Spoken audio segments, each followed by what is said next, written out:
supaya apa? Bisa maksimal, supaya kelebihan pemain-pemainnya ini bisa dimanfaatkan dengan baik. Itulah pentingnya peranan seorang pelatih. Begitu, Bi. Selamat datang di channel YouTube Coach Mama Zain Al Haddad. Jangan lupa subscribe, like, and share.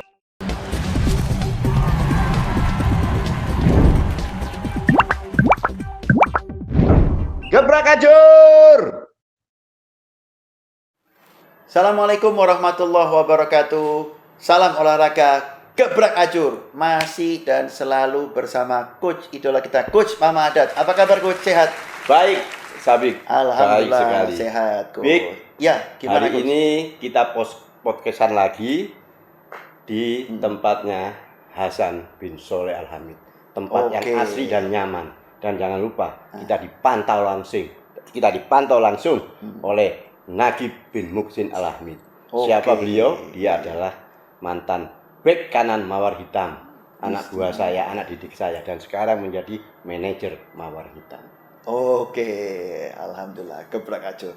Coach, sedikit menyampaikan, Coach, bahwa kita ada fans dari channel kita ini, Coach, menamakan dirinya, sapaannya dengan sebutan Gebrakers, Coach. Oke. Ya, setuju, nggak apa-apa. Memang ini namanya gebrak Supaya ajur, lebih menggebrak, Coach. gebraker. Oke, kan? Oke, siap. Oke, nggak apa-apa. Ya, Coach, kita masuk ke pembahasan ini. Sepertinya pembahasan kita akan mencoba lebih serius karena sudah sampai ke level semifinal, Coach, di mana maaf sudah tidak ada lagi namanya itu kuda hitam dan tim yang level kedua dan lain. Ini sama-sama bertemu dua tim hebat, dua tim dengan materi-materi yang juga terbaik, kita bilang, Coach. Oke, kita akan mulai pembahasannya, Coach, ya. Oke. Ya. Big, ini pertandingan yang super luar biasa. Kenapa? 4 tim ini sudah teruji. Tapi kita akan bahas dulu Prancis dan Spanyol. Ini pertandingan yang tidak boleh dilewatkan. Kita tahu Prancis ini punya bintang-bintang yang berbahaya di lini depan. Ada Mbappe yang sudah 8 gol bersaing dengan Messi. Juga ada Dembele yang bermain di sayap kanan, ya. Juga tentu saja ada yang namanya Olise. Olise ini adalah boleh dibilang pemberi assist terbaik di Prancis. Buktinya apa? Dia sudah mencetak 5 assist. Ya. Prancis ini. Tapi jangan lupa, ini lawannya adalah Spanyol. Spanyol ini dikenal punya pertahanan yang bagus dan rapat. Juga penyerangan yang membahayakan. Buktinya apa? Spanyol adalah tim yang paling sedikit kemasukan. Kalau nggak salah dia hanya kemasukan 1 gol.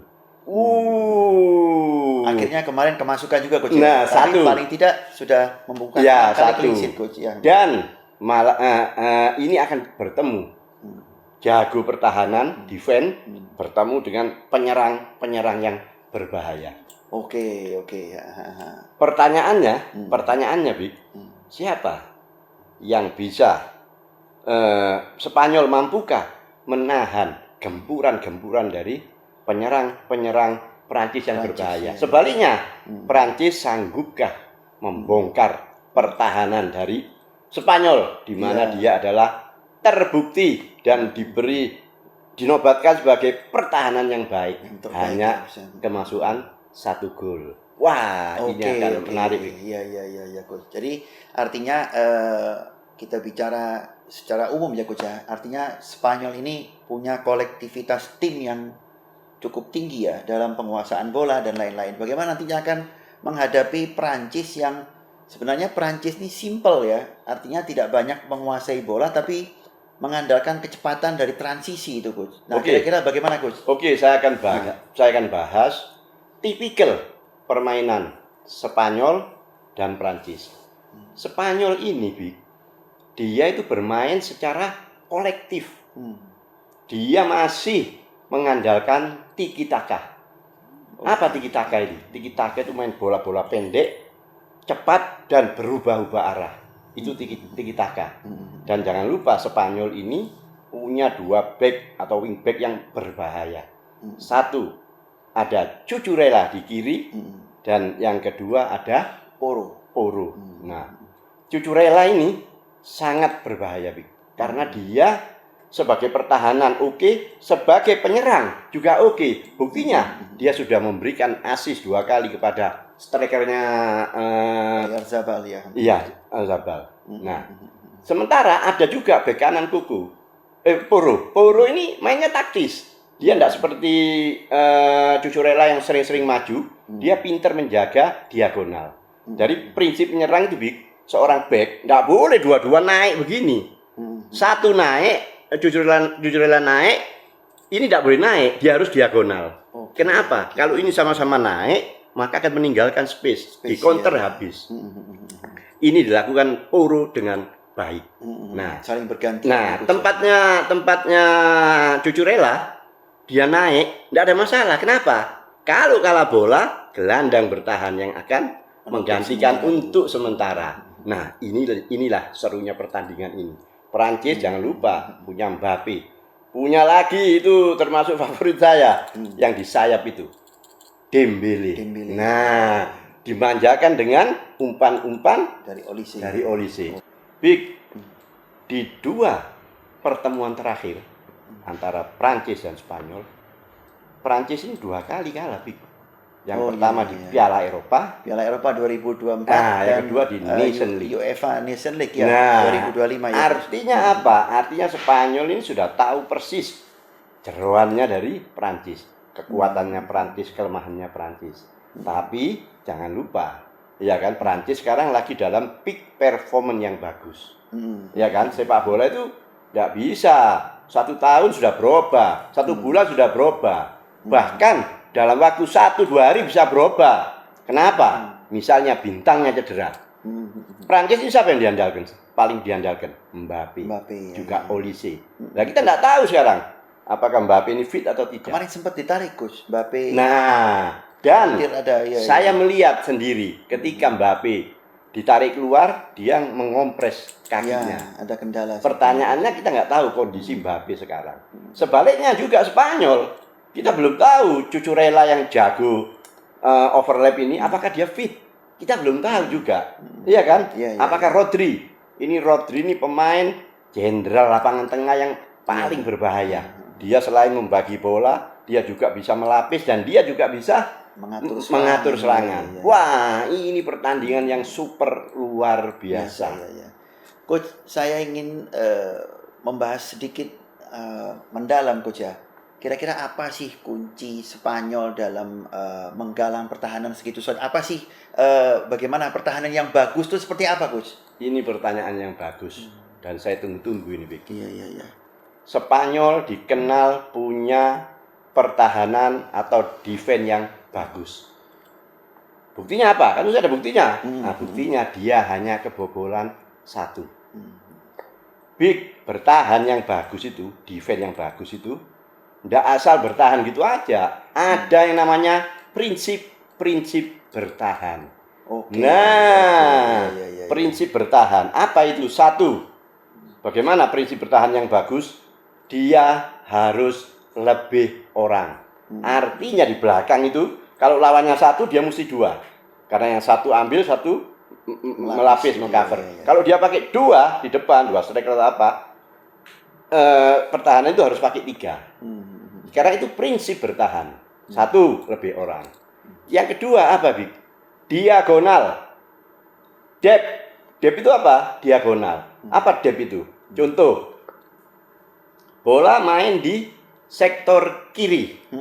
Maka yang ambil adalah bek kanan. Ya, kiri ini lawan ini ya. Striker pasti mendekat untuk wall pass atau untuk kerjasama. Center back 1 dia pasti akan melapis yang striker tadi.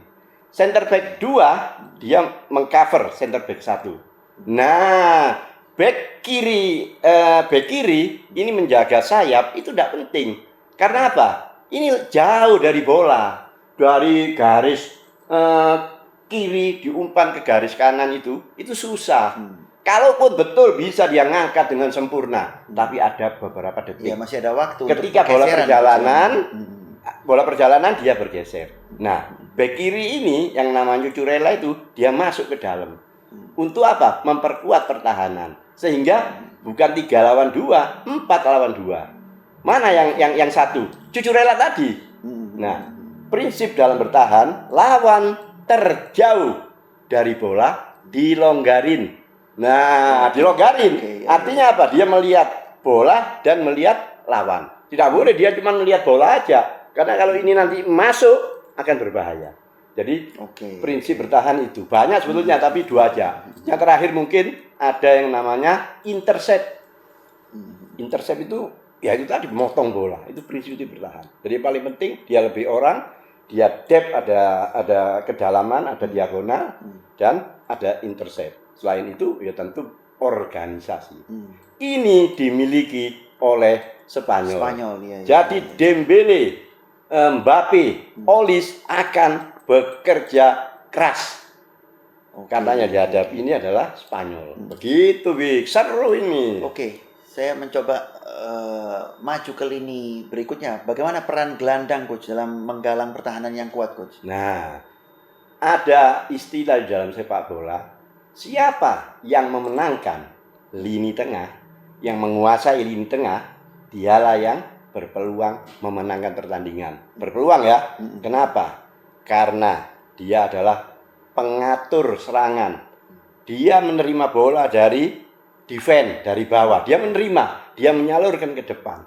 Kalau dia menyalurkan dengan bagus, seperti contohnya Olise, sehingga pemain depan jadi nyaman, itu berbahaya. Ketika terjadi serangan, lini tengah ini dulu yang menghalau sebelum bola masuk ke belakang. Jadi siapa yang memenangkan lini tengah, dialah yang akan memenangkan pertandingan. Sejauh ini Rodri cukup baik ya memerankan mengatur lini pertahanan dari Spanyol ya, artinya, Coach. Sangat baik karena dia punya apa? Punya insting bola yang bagus. Dia punya passing bola itu sangat bagus, Bik. Selain itu dia punya tenaga. Saya mau bicara tentang passing. Passing itu, Bik, sangat penting di dalam pertandingan. Kenapa? Karena ada prinsip how, where, when. Apa how itu? How itu bagaimana passingnya? Karena apa? Kalau seperti ini misalnya, Bik, dia passingnya terlalu keras, kena kiper. Kalau terlalu pelan, diambil oleh lawan. Jadi harus pas dengan sempurna. Yang kedua, when. Kapan? Nah, ini penting. Kapan melakukan passing? Ya kan? Pemain-pemain hebat, dia tahu. Ini saatnya dia melakukan passing. Dan passingnya harus bagus. Passingnya harus bola-bola yang menyusur tanah. Yang ketiga, where. Di mana? Di mana passing? Di mana bola dijatuhkan? Karena ada yang namanya passing di kaki dan ada yang namanya passing di daerah. Kapan kasih di kaki, kapan di daerah. Nah, ini dimiliki oleh Olise. Artinya ini dimiliki oleh gelandang-gelandang yang terbaik. Kapan kasih ke kaki, kapan kasih ke daerah. Contoh, kalau sayap kanan dijaga oleh bek kiri. Kalau beknya jauh, jaraknya jauh, maka kasihnya di kaki.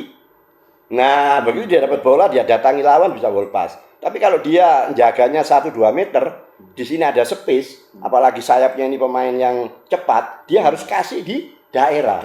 Kenapa? Dia punya kecepatan. Yang kedua, bek ini dia akan berbalik. Berbalik membutuhkan 1-2 detik. Nah, jadi inilah ulasan saya ini sangat menarik. Ya kan? Selain data, ada juga sedikit tentang teknik bermain. Artinya segitu sulitnya juga artinya untuk pemain-pemain gelandang bertahan yang harus membaca area-area tengah gitu ya. Kapan mereka akan menghalau atau mengintercept serangan yang sifatnya itu nanti akan beradu speed atau umpan ke kaki dan lain-lain, harus benar-benar terbaca artinya, Coach ya. Ya jelas, peran gelandang itu dalam menghalau itu, Coach ya. Makanya seorang pemain gelandang yang bagus itu dia pasti memiliki yang saya bilang tadi itu. Dia passingnya sempurna, juga, ya kan? kemampuan rebut bola di tengah. Belum lagi nanti yang ada namanya pressing di daerah midfield. Misalnya midfieldnya ini sama-sama punya kecepatan, sama-sama bagus. Di situ nanti akan adu perang di lini tengah. Bukan perang tembak-tembakan, Bik. Tapi perang di lini tengah. Inilah menariknya sepak bola, Bik. Oke. Coach, kita bicara mengenai materi pemain, Coach. Tentu materi yang diturunkan kita sudah tahu ya, Coach ya, antara masing-masing pemain yang starting line up nih, Coach ya. Tapi tentu juga ada pemain-pemain cadangan, Coach. Nah itu bagaimana, Coach? Kira-kira apakah mana yang lebih baik antara Prancis ataukah Spanyol? Pemain-pemain pelapisnya itu seberapa jaraknya dengan tim utama, Coach, nantinya, Coach? Kalau saya melihat, Bik, karena ini tim-tim hebat dan kata orang ini salah satu finalis, bahkan ada yang menjagokan juara baik Prancis maupun Spanyol. Jadi gini, Bik, pelatih itu memasang pemain satu, dia menyesuaikan dengan taktik dan strateginya.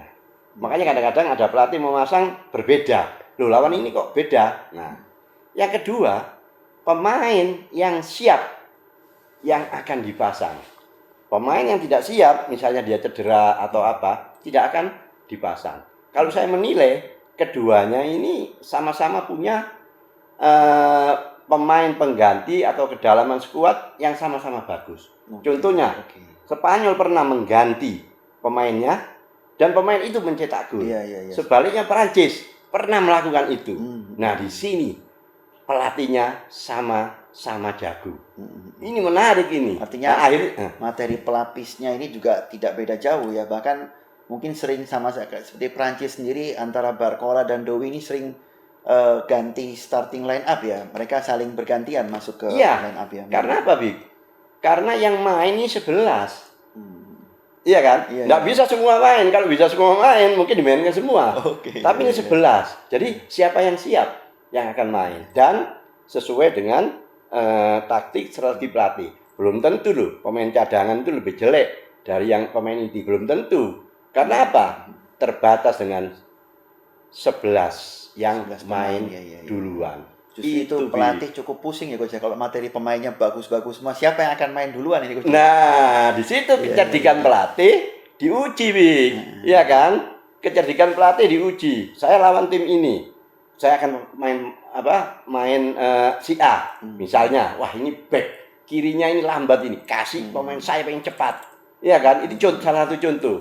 Nah, misalnya center back-nya pendek, kasih striker yang tinggi. Dan setelah itu mainnya harus main bola-bola atas supaya apa? Bisa maksimal, supaya kelebihan pemain-pemainnya ini bisa dimanfaatkan dengan baik. Itulah pentingnya peranan seorang pelatih. Begitu, Bi. Oke, ya. Coach, saya sedikit kembali ke mengenai lini tengah ya, Coach ya. Artinya lini tengah ini sangat berpengaruh terhadap bagaimana pertandingan ini nantinya akan berjalan ya. Tapi kita lihat Spanyol memiliki lini tengah yang mereka berupaya untuk mengendalikan permainan, Coach, control the game. Sedangkan dari sisi Prancis itu lebih ke arah penahan serangan, dan semua setelah serangan ini diselesaikan, di intercept atau digagalkan, mereka akan cenderung mengumpan kepada area sayap. Artinya bukan tipikal gelandang yang berharap untuk mengendalikan permainan. Gimana nih, Coach? Yang satu jago pegang bola dan mengendalikan, yang satu lagi ini simple, tugasnya sederhana aja, Coach, gitu. Oke, Bik. Saya akan sedikit jelaskan ya tentang tipikal. Tipikal itu apa? Gaya main. Nah, saya akan jelaskan dulu Spanyol. Spanyol ini kelebihannya adalah dia menyerang secara kolektif, bertahan secara kolektif. Kelebihan Spanyol yang paling menonjol adalah transisi negatif. Jadi jangan lupa, ada transisi positif, ada transisi negatif. Apa transisi negatif ini? Spanyol menyerang ini, bola direbut oleh lawan.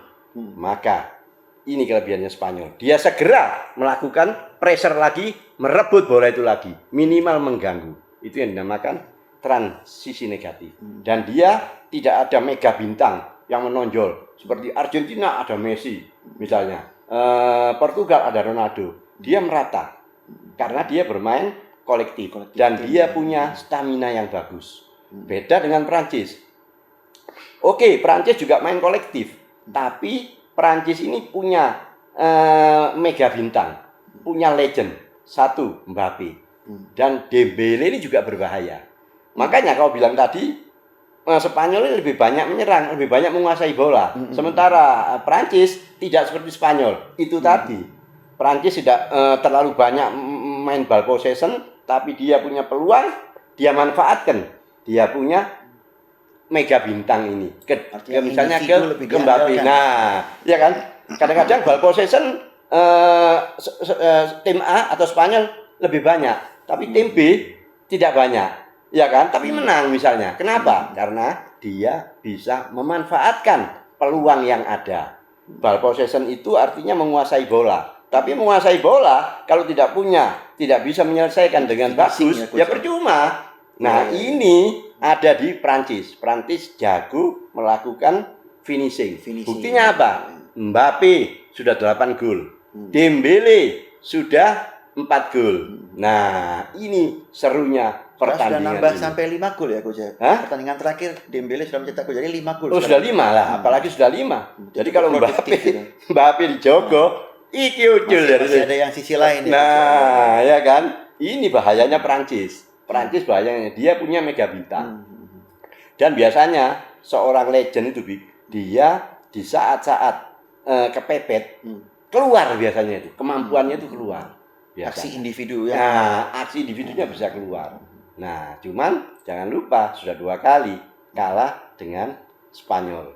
Nah, pertanyaannya sekarang, beranikah cucu ini, cucu Rela ini seperti pertandingan sebelumnya?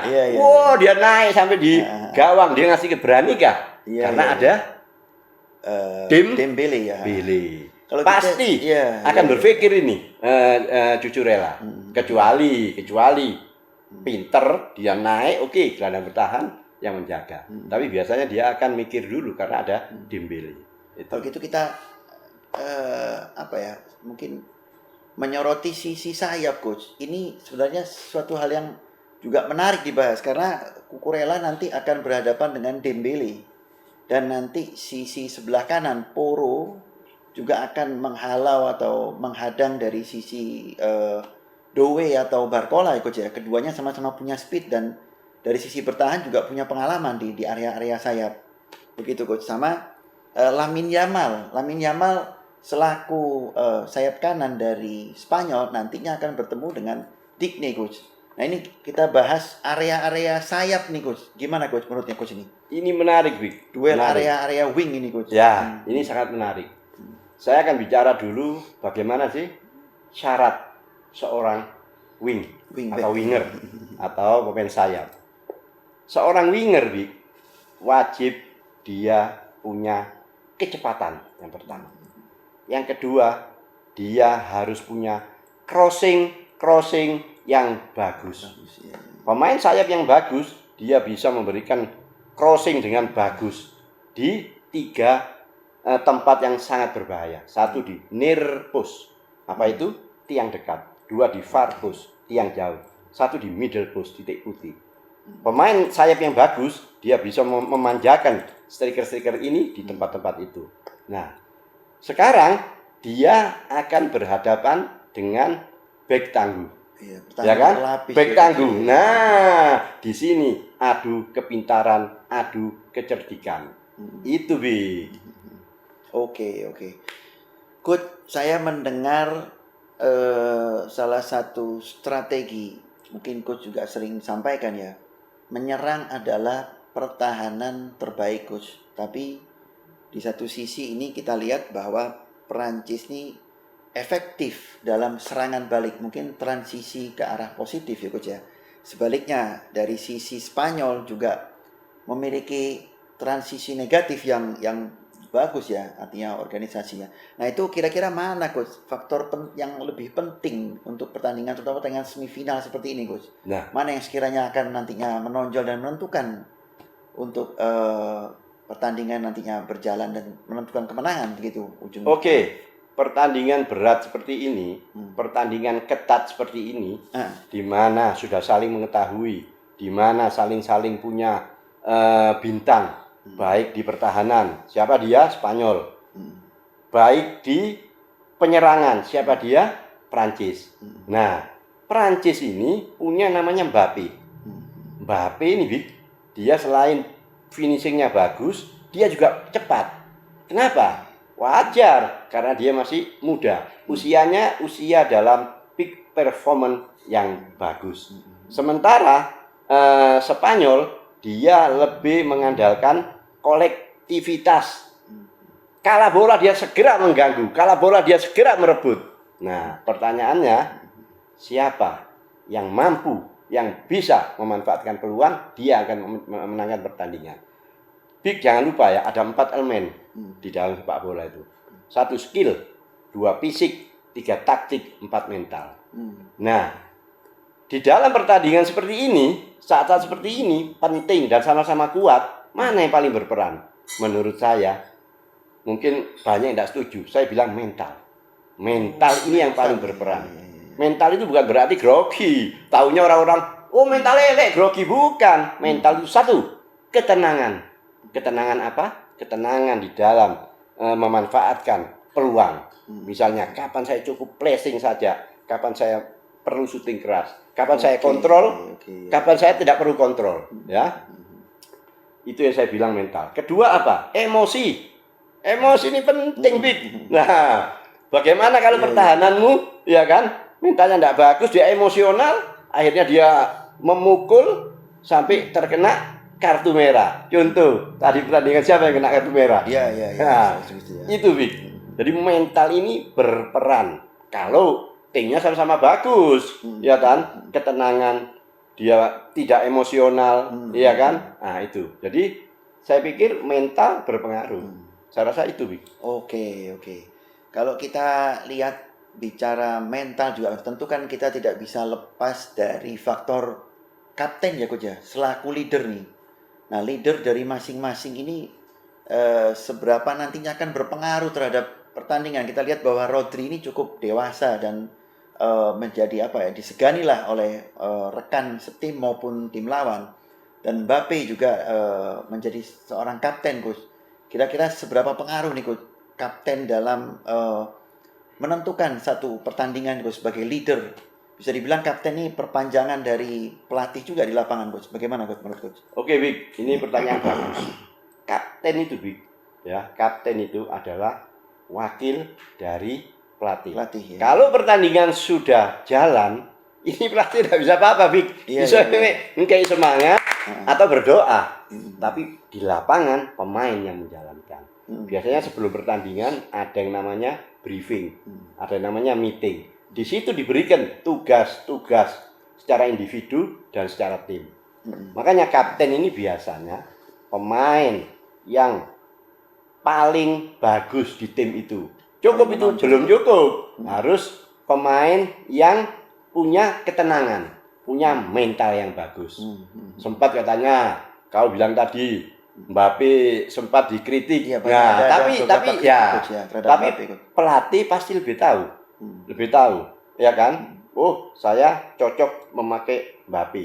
Ya, dan menurut saya tidak semua kritikan itu betul. Contohnya kemarin, Mbappe itu berapa kali dipukul, ternyata dia tenang, dia tidak emosi. Tetap bisa ngontrol emosi. Nah, berarti sudah cukup dewasa ya Mbappe. Nah, berarti Mbappe pantas menjadi kapten. Dan kapten itu menentukan, kapten sangat menentukan. Salah dia melangkah, bahaya. Salah dia tidak bagus mentalnya, marah sama pemainnya, emosional, pemain bisa kacau. Nah, itu peran seorang kapten. Kebetulan saya saya dulu di Niak Mitra kapten juga. 5 tahun saya jadi kapten. 85 saya diangkat, tapi bubar itu Niak Mitra. Ya.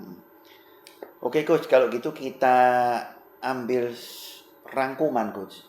Apa sih kelebihan dari tim Prancis dan kekurangannya Coach secara keseluruhan? Secara umum ya. Ya, kelebihan apa yang harus dimanfaatkan, terus kekurangan apa yang memang harus ditutupi Coach untuk tim Prancis Coach? Ya. Kalau saya melihat ini lawannya adalah Spanyol, Vic. Hmm. Jadi ada tim ini punya kelemahan, punya kekurangan, tapi menang. Hmm. Kenapa? Lawannya, katanya orang-orang, lawannya ini timbre, ya kan? Lah, Tim-tim ini lawannya, biasa ya, Coach ya. ini lawannya Spanyol. Maka tidak ada jalan lain. Prancis harus disiplin, terutama ketika kalah bola. Wajib disiplin, karena lawannya Spanyol, iya kan? Nah, kalau Spanyol memang sudah bermain secara kolektif. Apa kekurangannya Spanyol menurut saya? Dia finishingnya kurang bagus. Ya kan? Spanyol jarang menang banyak. Dan ini lawannya adalah Prancis. Jadi itulah menurut saya kelebihannya Prancis adalah dia bermain kolektif, punya 2 sampai 3 bintang. Kunci ya, Coach Ya kan? Ada Mbappe, ada Dembele, ada Olise. Sementara Spanyol ini lebih merata. Makanya dia memakai yang namanya kolektivitas. Kolektivitas ini, kalau dijalankan dengan bagus, lawan akan kesulitan, lawan akan wajib kerja keras. Gitu, Oke, Coach. Menarik perbincangan kita malam ini, Coach. Mungkin kita cukupkan dulu, Coach, untuk sesi kali ini, Coach. Oke, pemirsa, para gebrakers, terima kasih banyak. Jangan lupa, kembali lagi saya ingatkan untuk subscribe dan share. Terima kasih banyak ya. Dan salam olahraga. Oke, ada yang mau sampaikan, Coach? Ada sedikit, Vic. Oke. Saya menyampaikan kepada teman-teman saya. Teman saya ini banyak, pemain bola, pelatih bola, supporter seluruh Indonesia. Jadi saya menghimbau subscribe supaya banyak yang nonton dan menjadi menarik. Karena mengulas sepak bola ini gak cukup setengah jam atau jam. Satu hari belum cukup karena sepak bola ini multi kompleks, sulit untuk memanage. Terjadi perubahan-perubahan. Dia pakai strategi ini, ada anti, ada antinya, Bi. Contoh, kalau tim ini main pressing, ada juga antinya. Oke. Oke, terima kasih banyak Coach Mama dan para gebrakers semuanya. Gebrak Ajur. Assalamualaikum warahmatullahi wabarakatuh. Waalaikumsalam. Terima kasih para pemirsa. Sehat selalu dan gebrak Ajur.